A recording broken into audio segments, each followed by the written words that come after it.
नमस्कार, मैं हूं आपके साथ गौरव राजेंद्र। खबर राजस्थान देख रहे हैं आप और बुलेटिन की शुरुआत करते हैं। राज्यपाल हरिभाऊ बागड़े ने शनिवार को उदयपुर के शिल्पग्राम के पारंपरिक लोक वाद्य नागड़ी का वादन कर शिल्पग्राम उत्सव 2024 का शुभारंभ किया। उन्होंने इस दौरान शिल्पग्राम उत्सव में भाग लेने वाले देश भर से आए कलाकारों का अभिनंदन और स्वागत करते हुए उनकी प्रस्तुतियों की सराहना की है। उन्होंने कहा कि राजस्थान विविधता की धरती है और ये 7 बार नो त्योहार की उत्सव धर्मी संस्कृति है। और उन्होंने राजस्थान के गौरवमय इतिहास और महाराणा प्रताप के शौर्य की चर्चा करते हुए कहा कि जितना यहां का परिवेश सुरम्य है, उतना ही यहां का शौर्य का इतिहास प्रेरणा देने वाला है। राज्यपाल ने शिल्पग्राम मेले को बहुत महत्वपूर्ण बताते हुए कहा कि इसके लोक कलाकारों, शिल्पकारों और हुनरमंद कारीगरों को मंच मिलता है। उन्होंने आमजन से भी अपील की है कि शिल्पग्राम में प्रदर्शित उत्पादों और हस्तशिल्प से जुड़ी वस्तुओं और ग्रामीण क्षेत्र में उत्पादित चीजों की अधिक से अधिक खरीदारी कर यहां आने वाले शिल्पियों को प्रोत्साहित करें। और राज्यपाल बागड़े ने समारोह में जयपुर के डॉक्टर रूप सिंह शेखावत और महाराष्ट्र के गणपत सखाराम मस्गे को डॉक्टर कोमल कोठारी लाइफ टाइम अचीवमेंट लोक कला पुरस्कार प्रदान किया।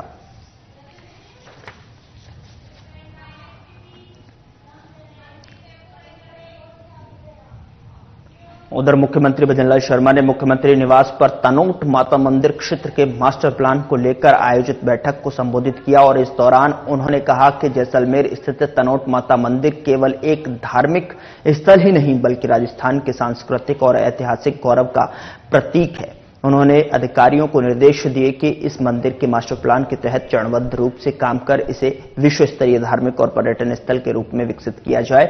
उन्होंने कहा कि मंदिर परिसर के क्षेत्र में अत्याधुनिक विकास कार्य किए जाएं और जिससे यहां आने वाले पर्यटक देश के प्रति गौरवान्वित हों और साथ ही उनमें देशभक्ति का भाव जागृत हो। उन्होंने अधिकारियों को निर्देश दिए कि मुख्य मंदिर और प्रवेश द्वार के सौंदर्यीकरण को प्राथमिकता देते हुए पूरे परिसर में सभी आवश्यक सुविधाएं विकसित की जाएं।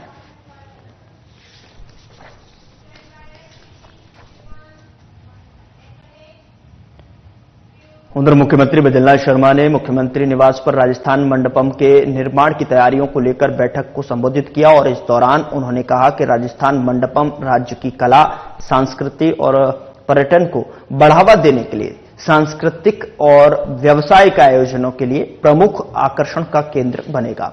उन्होंने अधिकारियों को निर्देश दिए कि जयपुर में बनने वाले इस मंडपम को विश्व स्तरीय सुविधाओं से लैस बनाया जाए और इसमें आधुनिक तकनीक और परंपरागत राजस्थानी वास्तुकला का बेहतरीन संयोजन किया जाए। उन्होंने अधिकारियों को मंडपम के निर्माण को समयबद्ध पूरा करने के निर्देश दिए। उन्होंने अधिकारियों को निर्देश दिए कि इनमें बनने वाले एग्जीबिशन हॉल, ओपन हॉल और ऑडिटोरियम में दर्शक क्षमता का पूरा ध्यान रखा जाए जिससे कि ज्यादा से ज्यादा लोग यहां आयोजित होने वाले कार्यक्रमों में भागीदारी कर सकें।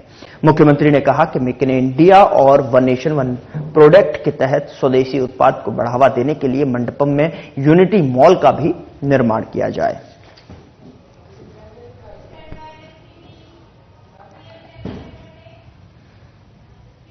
उधर राजस्थान की भजनलाल सरकार प्रदेश को नित नई ऊंचाइयों पर पहुंचाने के लिए कृत संकल्पित है। कई क्षेत्रों में राजस्थान नंबर 1 बना हुआ है। और आपको बता दें कि भजनलाल सरकार पिछले 1 वर्ष में प्रदेश में नई ऊंचाइयों पर ले जाने में कामयाब रही है। 15 दिसंबर 2023 को शपथ ग्रहण करने के साथ ही मुख्यमंत्री भजनलाल शर्मा ने प्रदेश को विकास की राह पर ले जाने के लिए कड़ा परिश्रम शुरू कर दिया। और इसी का परिणाम है कि आज राजस्थान देश में सौर ऊर्जा और अक्षय ऊर्जा क्षमता में देश में प्रथम स्थान पर है। और केंद्र की योजनाओं को प्रदेश में बेहतर तरीके से क्रियान्वित करने का परिणाम है कि प्रधानमंत्री आवास योजना ग्रामीण अंतर्गत 2024-25 में आवंटित लक्ष्यों के विरुद्ध जारी स्वीकृति और प्रथम किस्त में राजस्थान का प्रथम स्थान है। साथ ही प्रधानमंत्री जनजातीय आदिवासी न्याय महा अभियान के अंतर्गत 12 जिले में 90 पीवीटीजी वन धन विकास केंद्रों का गठन किया गया और जिसके अंतर्गत सहरिया जनजाति की 15,878 महिलाओं को लाभान्वित किया जा रहा है। पीएम जनमन अभियान अंतर्गत आवंटित लक्ष्यों के विरुद्ध जारी प्रतिशत स्वीकृति में राज्य का प्रथम स्थान है। अब मुख्यमंत्री भजनलाल शर्मा के नेतृत्व में राजस्थान में हर कीर्तिमान को तोड़कर विकास के नए कीर्तिमान रच रहा है।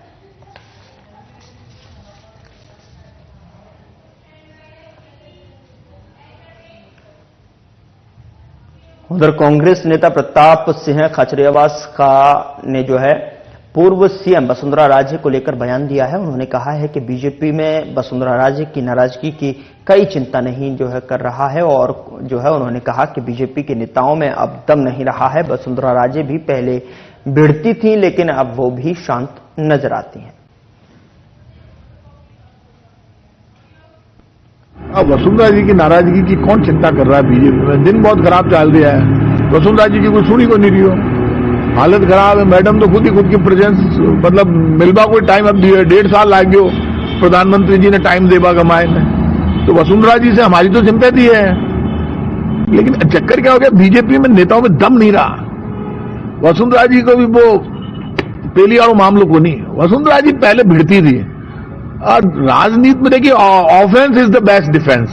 दुनिया में आक्रमण से बड़ा कोई बचाव नहीं है।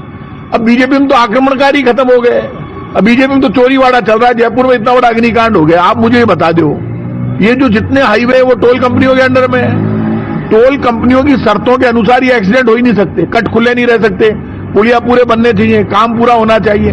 टोल कंपनियां पैसा ले रही है, सुविधा नहीं दे रही। तो नितिन गडकरी जी माल ले रहे हैं तभी तो ये हो रहा है, और यदि आप नहीं ले रहे हो तो आप इस्तीफा दे दो। हिंदुस्तान का एक हाईवे मुझे बता दो जो पूरा कर दिया हो, जिसका काम इन्होंने। टोल कंपनियां मोटे पैसे देती है, केंद्र सरकार और राज्य सरकार डबल इंजन की है, बीजेपी की है। तो क्या कर रही है बीजेपी? डबल इंजन लोगों को कुचलने के लिए है क्या? खुलेआम चोट वसूली हो रही है, बेईमानी हो रही है। टोल कंपनियों के टाइम पूरा हो जाता है तो भी उनका बढ़ा देते हैं टाइम, लोग जलकर मर गए तो भी आप मुझे बताइए ना पुलिया बनते फिर आप टोल वसूली चालू कर देते हो।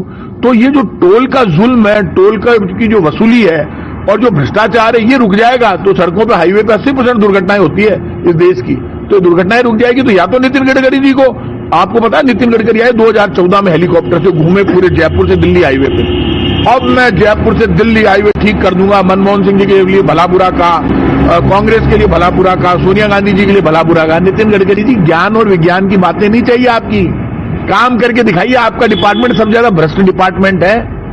आप ज्ञान और विज्ञान की बातें करते हो, ज्ञान ही ज्ञान देते हो। महाराज ये माल कौन ले रहा है? ये टोल कंपनियां किसके भरोसे राज कर रही है, मजे कर रही है? उठा के बंद करो, 1-1 करोड़ रुपए इनको मुआवजा दो, जो बेचारे जिनके मर गए घर वाले और जो बीमार पड़े उनको 1-1 करोड़ टोल कंपनियों से दिलाओ। टोल कंपनियों की गलती से मरे और आप उनको टोल कंपनियों को बचाते हो। ये जो पाप कर रही है सरकार, उसका जवाब इनको देना पड़ेगा। उधर कांग्रेस नेता और पूर्व मंत्री प्रताप सिंह खाचरियावास ने भांकरोटा में एक्सीडेंट के बाद में अग्निकांड को लेकर राज्य सरकार पर जमकर निशाना साधा है। उन्होंने संवाददाताओं से वार्ता करते हुए कहा कि भांकरोटा में एक्सीडेंट के बाद में अग्निकांड में 13 लोगों की मौत के लिए केंद्र सरकार और राज्य सरकार का भ्रष्ट तंत्र जिम्मेदार है। एनएचएआई देश का सबसे भ्रष्ट विभाग है। प्रशासन की मिलीभगत भ्रष्ट टोल नीति के कारण राजधानी जयपुर के भांकरोटा में दुर्घटना हुई। बेवजह कट खोल दिया गया है। आज तक हजारों करोड़ों का टोल वसूल कर चुकी हैं। कंपनियां ने जयपुर में अजमेर हाईवे का काम पूरा नहीं किया है, जबकि शर्तों के मुताबिक जितना पैसा वसूला जा रहा था और उनसे ज्यादा तो टोल कंपनियां वसूल कर चुकी हैं। लेकिन केंद्रीय मंत्री नितिन गडकरी की मेहरबानी से टोल कंपनियों को पूरी छूट दी गई है। टेंडर की शर्तों के अनुसार एनएचएआई के अधिकारी, टोल कंपनी के मालिक और जिला प्रशासन के लोग पूरी तरह से इस भयंकर एक्सीडेंट के लिए जिम्मेदार हैं। टैंकर पलटने से गैस लीक हुई, धमाका हुआ, 13 लोगों की मौत हो चुकी है। चलकर 13 लोगों की डेथ हो गई और 20 से ज्यादा लोग, 80% से ज्यादा जले हुए जिंदगी और मौत से संघर्ष कर रहे हैं। हालात इतने खराब है इस देश में कि 80% सड़क दुर्घटनाएं हाईवे पर होती है। हाईवे किसके अंडर में? National highway authority of India के अंडर में, एनएचएआई के अंडर में। इन हाईवे को किसके जिम्मे कर दिया हमने? टोल कंपनियां रोड जनता से टोल वसूल करती है। जब हम रोड टैक्स दे रहे हैं तो टोल किस बात का ले रहे हैं?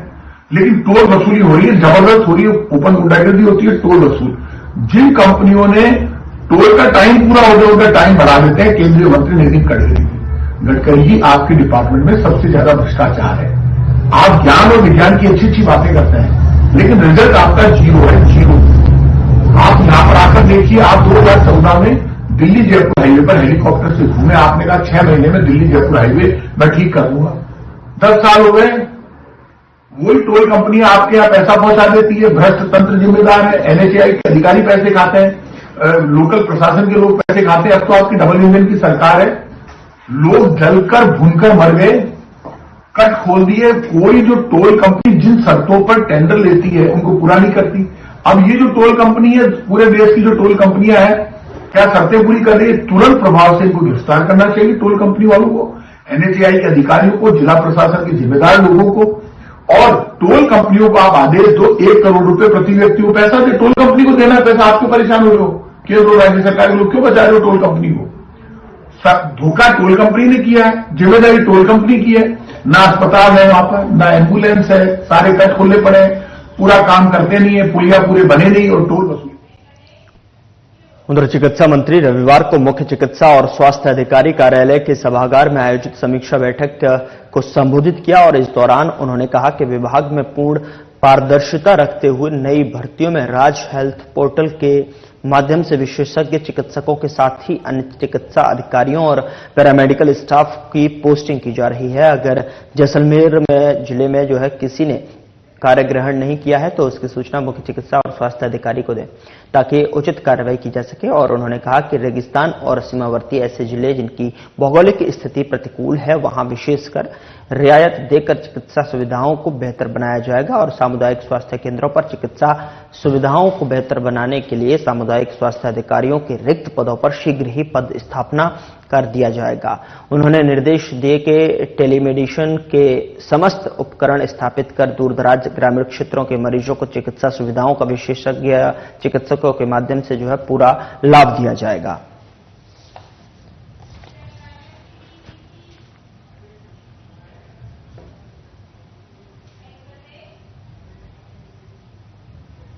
उधर सांसद हरिश्चंद्र मीणा ने टोंक दौरा कर कार्यकर्ताओं और पदाधिकारियों से रूबरू हुए और इस दौरान उन्होंने प्रेस वार्ता को भी संबोधित किया और इस दौरान उन्होंने केंद्रीय गृह मंत्री अमित शाह के अंबेडकर पर दिए गए बयान पर विरोध जताया।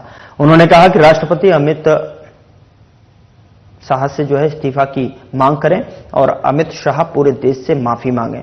अमित शाह को पद पर बने रहने का अधिकार कोई नहीं है। 17 दिसंबर 2024 मंगलवार को श्री अमित शाह जी केंद्रीय गृह मंत्री जी ने राज्यसभा में बाबा साहब भीमराव अंबेडकर के बारे में आपत्तिजनक टिप्पणी की,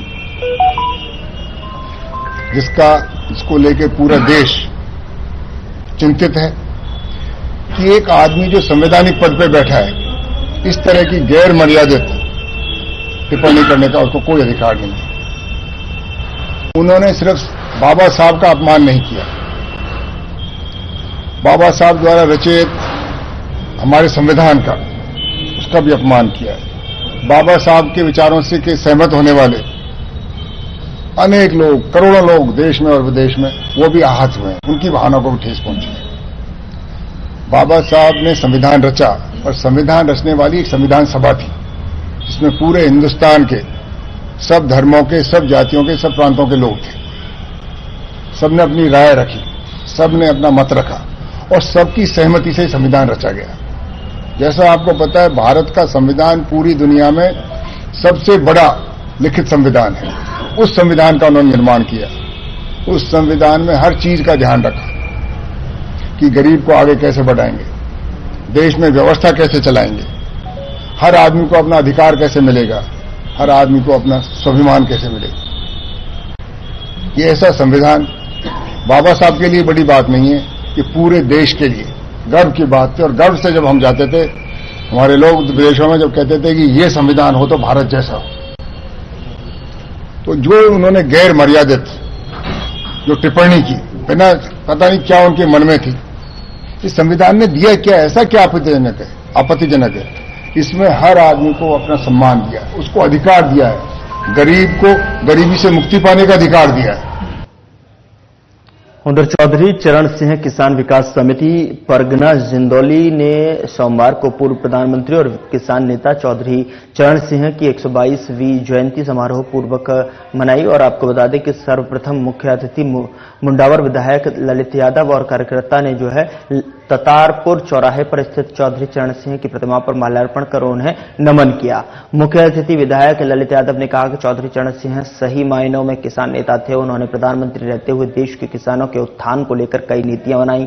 वे कहते थे कि जब तक देश में गांव, किसान, मजदूर संपन्न नहीं होंगे तब तक सही मायनों में देश संपन्न नहीं हो पाएगा। इसके लिए सरकारों को ऐसी नीतियां बनानी होंगी जिससे ग्रामीणों को उनके गांव में ही रोजगार के समाधान उपलब्ध हो सके। और साथ ही चौधरी चरण सिंह ने प्रधानमंत्री रहते हुए ग्रामीण विकास मंत्रालय की स्थापना की और वित्त मंत्री रहते हुए पहली बार कृषि के बजट को 25,600 करोड़ रुपए रखा, जो कि उस समय उद्योग बजट से भी ज्यादा था।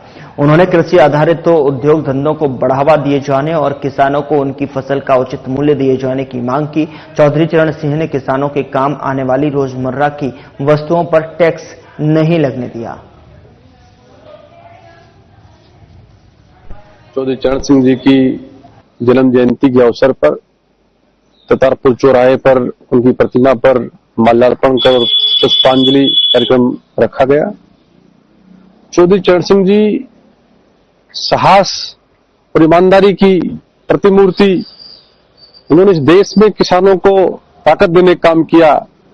ऐसे मसीहा जो चाहते थे कि हिंदुस्तान के गांवों में नौकरी में 50% आरक्षण गांव के लोगों को मिले, तो जाति विहीन समाज चाहते थे, जाति विहीन हिंदुस्तान चाहते थे कि 36 कौम के लोग मिलकर के तो निर्णय करें, केवल जातियों में बढ़कर हम लोग काम नहीं करें।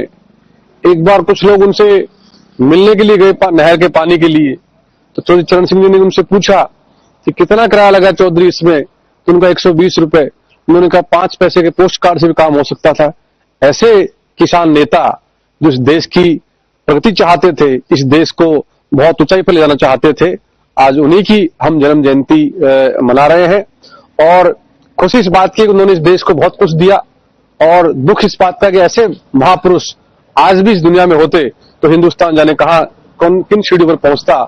मैं उन्हें आपके माध्यम से भी देश के तमाम किसानों को आज बधाई देना चाहता हूं कि उस मसीहा का आज जन्म जयंती है, उसकी आप सबको बहुत बहुत शुभकामनाएं। उधर मुंडावर उपखंड स्थित इंद्रप्रस्थ महिला महाविद्यालय में महिला सशक्तिकरण और नारी शक्ति वंदन अधिनियम विषय पर कार्यक्रम प्रभारी शिक्षाविद अभिनव शर्मा के नेतृत्व में एनएसएस शिविर के 5वें दिन संगोष्ठी का आयोजन किया गया। समाज सेवी कैप्टन हजारीलाल गुर्जर संगोष्ठी में मुख्य अतिथि थे। और आपको बता दें कि स्वयं सेविकाओं और छात्राओं को संबोधित करते हुए अभिनव शर्मा ने कहा कि केंद्र सरकार के द्वारा प्रस्तुत नारी शक्ति वंदन अधिनियम निश्चित रूप से महिलाओं के सशक्तिकरण की दिशा में एक महत्वपूर्ण कदम साबित होगा और इस अधिनियम के माध्यम से महिलाएं राजनीति के क्षेत्र में आगे बढ़ेंगी और महिलाओं को राजनीतिक रूप से संबल प्राप्त होगा। साथ ही शिक्षाविद और राजनीतिक विचारक डॉक्टर डीआर शर्मा ने कहा कि भारतीय सभ्यता और संस्कृति में प्राचीन काल से ही महिलाएं वंदनीय रही हैं और महिलाएं इस समय भी सभी क्षेत्रों में उल्लेखनीय भूमिका निभा रही हैं। कॉलेज निदेशक भगवान शर्मा ने कहा कि 18 सितंबर 2023 को इस ऐतिहासिक नारी शक्ति वंदन अधिनियम को स्वीकृति प्रदान की गई थी और जिसे एक साहसिक कदम माना जा सकता है। इस अवसर पर संगोष्ठी में सचिव डॉक्टर प्रेमलता शर्मा, सहायक प्रोफेसर सोनाली शर्मा सहित अनेक वक्ताओं ने अपने विचार साझा किए।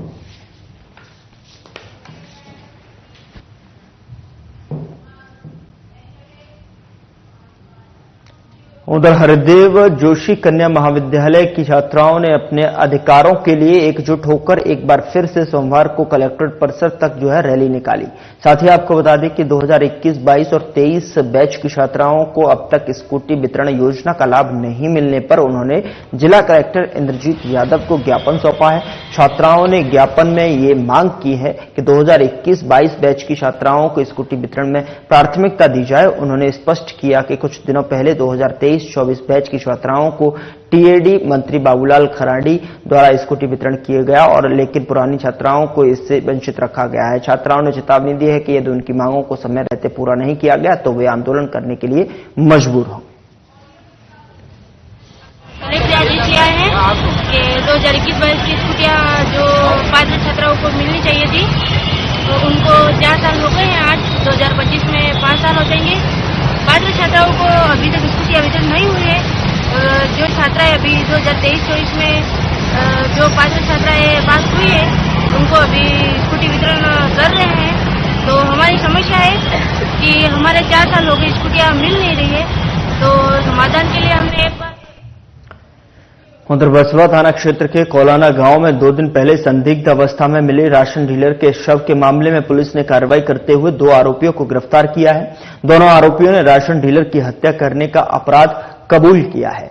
दरअसल आपको बता दें कि बसवा थाना प्रभारी सचिन शर्मा ने बताया कि 21 दिसंबर की सुबह कोलाना गांव की तलाई में राशन डीलर छगनलाल मीणा का संदिग्ध अवस्था में शव बरामद किया था। प्रारंभिक जांच में सामने आया कि राशन डीलर के सिर में लगी चोटों को देखकर मामला हत्या का नजर आ रहा था। मृतक की पत्नी ने अज्ञात लोगों के खिलाफ हत्या का मामला दर्ज करवाया था। इस मामले को गंभीरता से लेते हुए जांच करने पर घटना स्थल के आसपास लगे सीसीटीवी कैमरे की जांच करने पर सामने आया कि 2 लोग छगनलाल को रात करीब 8 बजे बाइक पर बैठकर ले जा रहे थे और इस पर पुलिस ने इस मामले में आरोपी रोहिताश मीणा और सरजीत मीणा को गिरफ्तार कर पूछताछ की तो दोनों ने राशन डीलर छगन की हत्या करने का अपराध कबूल किया।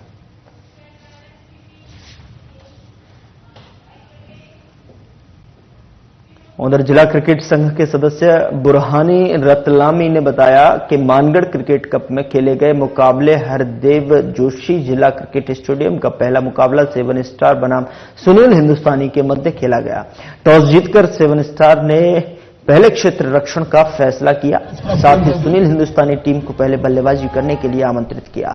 सुनील हिंदुस्तानी की तरफ से 20 ओवर में 155 रन 5 विकेट खोकर बनाए और लक्ष्य का पीछा करके उतरी 7 स्टार ने 20 ओवरों में 154 रन बनाए और 1 रन से 7 स्टार को हार का सामना करना पड़ा। दूसरा मुकाबला जागृति क्रिकेट क्लब बनाम टी कॉमर्स एकेडमी के मध्य खेला गया। टॉस जीतकर जागृति क्रिकेट क्लब ने पहले बल्लेबाजी करते हुए 62 रन बनाकर ऑल आउट हो गई।